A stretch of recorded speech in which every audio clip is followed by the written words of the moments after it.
Not everyone can do that because not everyone's got $1 million to get started. I didn't have $1 million to get started 20 years ago. Just being really, really aware that it's just those small steps along the way, that consistency and knowing you're doing all this for a bigger purpose, that's the real key to the very first step of being an entrepreneur. Hi, it's Roger here, and it's a whole new year, 2020. Look, this is our team, all working on our new Genius Central, which is right here in Singapore. So this entire space, we haven't actually opened yet, but the entire space here is going to be part of an entirely new growth of Entrepreneur Resorts, which is where we are going to be launching all of these hubs to be the home of the entrepreneur movement in cities around the world. This here is our bar area that we have. We have the kitchen right in there. This is all going to be having greenery and all sorts of good stuff on the walls. You can see here, we have a very rustic modern look in here. This is the whole bar area that we have here as well. And I'll see if I can take you outside for a moment. What I would love to do on our Entrepreneur TV videos this year is to share with you our whole journey, because this is going to be a very big year. It's the beginning of an entirely new decade. And one of the big things which we are going to be doing this year is taking our Genius Group and having an IPO, which we are very excited about. $100 million IPO for the growth of the company. Oh, look here, you can see Genius Central. We also have got a new opening. This is all part of the Singapore CBD. So you can see here, this is called Fari Square. So we're right in the middle of the business district, and we have Chinatown on this side as well. You can see here, we have the main entrance, which is there with our Genius Central logo. The Genius Central logo is linked to our Wealth Dynamics logo. It's got the 4 parts to it, which in color has our different colors that you find in the Olympic flag and you find in the 5 Chinese elements as well. And this is all being renovated, but by the time we finish, it's going to be absolutely beautiful. So really, really looking forward to seeing it as it grows. So as I was saying earlier, we are this year going to have a bit of a change in direction with Entrepreneur TV. In the past, we've been sharing about the different tools that you can be using. We're still going to be doing that, but we're going to be doing it together with much more of the story on how we are growing our entire Genius Group and Entrepreneur Resorts businesses, and what I'm learning as we're going through this process as well. So I'll be sharing with you the key things that have been happening behind the scenes as we're actually growing the business. Tomorrow I fly to Tokyo. We have the launch of our Entrepreneur Dynamics. We have our first big event of the year in Tokyo as well. And then I'll be flying from that on to India. Before that, even I'll be in Bali, where I'll be showing the latest things happening with our resort there, where we are running a flow builder program for all of the entrepreneurs that are looking to really plan out the best 2020 that they can have.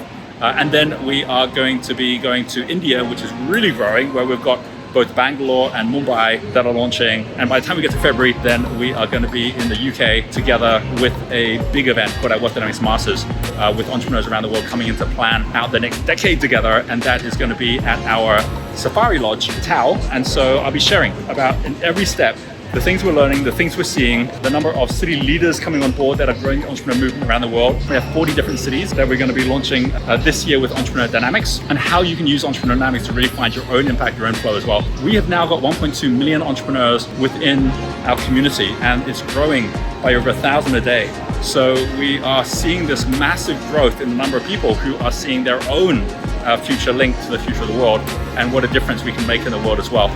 So all of this comes back down to you and your journey.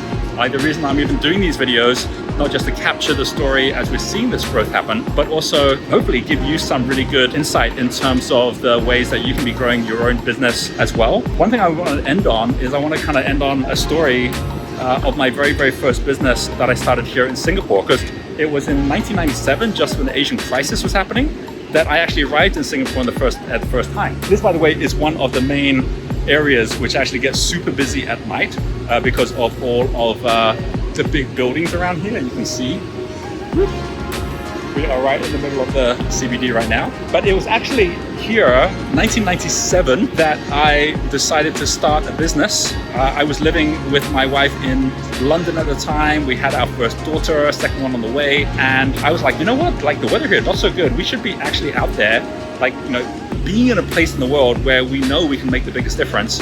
And we chose Singapore because Singapore is actually the only English-speaking country in Asia that can link you to the rest of Asia. In fact, within 4 hours, you can get to half of the world's population from Singapore by plane. And so we said that this would be the perfect place to be for the next decade. And that's what actually made me say, let's just go to Singapore, see if I can figure out something. And I, at that time, was working for a couple of guys that were running Dell computers globally for Michael Dell. And I was in London at the time. I said, like, time to really start my own business now. And what I did was I came out to Singapore to say, well, I didn't even know what business was going to start. I just knew I wanted to start one.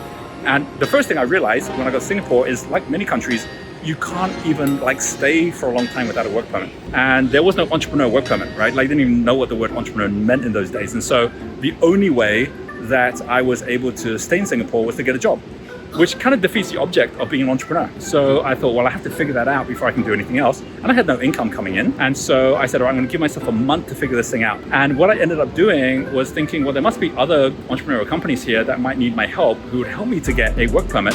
So why not go find which those companies are? And I didn't know anyone at Singapore at the time who was in the entrepreneurial field. So I went to the library, like the internet was just getting started in those days. I went to the library and I started looking for lists of like the most entrepreneurial companies. And there was a organization in Singapore called the National, I think it was like the National Computer Board, the NCB. That's right. So the NCB had created this like top 10 most promising entrepreneurial companies, tech companies.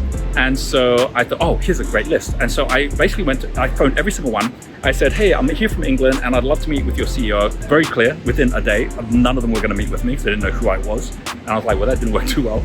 So I thought again, well, who is it that I could solve a problem for here? Like, it's clearly not the CEOs because, they didn't even know who I am. I thought, well, the NCB themselves came up with this list. There must have been a reason for that. So I found the phone number to the NCB. I contacted the person that had come off the list, just phoned him up. And I said, hey, like, I'm coming from England. Like, why did you put this list together? He says, oh, because we're looking to support Singapore entrepreneurs to grow. I said, oh, great, because I come in from England and I think there's some really good things I could support them with.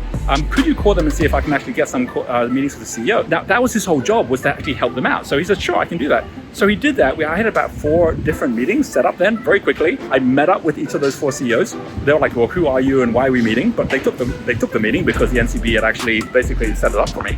And it was actually in those meetings, I said to each of them, after hearing about what their company was, what they were doing, thinking where I could actually add some value, I was able to say, well, look, I really think I could actually really support you. In 3 of the cases, I thought I could help them. To really support you in terms of maybe speaking to your team, sharing with them the things I've learned from England, the things that are actually taking place in Europe right now.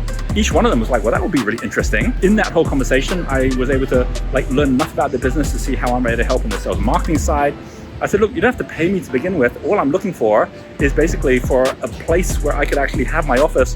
And if you can help me get a work permit. One of them says, no, I'm not going to be doing that right now because I'm busy doing other things. One of them says, sure, I'll do that for you. And the third one, a guy called Go Consider, he said to me, yeah, I'll do that for you. And would you like a computer with that, right? And so I ended up basically coming to Singapore and I spent the first 3 months working with him, effectively kind of consulting, but able to get myself a work permit by doing that.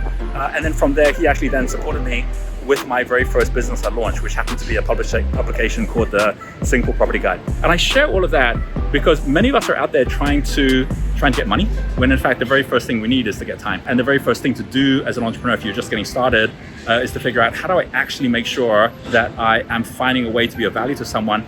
Even if I just trade one of the things that I have, which happens to be my time, and we all have time. Even if you've got like a 9-to-5 job, you've still got plenty of time outside of that when you can actually be trading that for someone who actually could really do it for your time. And then they then give you the insight or the inside to enable you to then be able to actually get going with your new business idea as well. So I share that because at the end of the day, we're now going this year towards this $100 million IPO. Things have really taken off in such a way that even what I showed you with Genius Central, we've invested over $1 million in the actual build.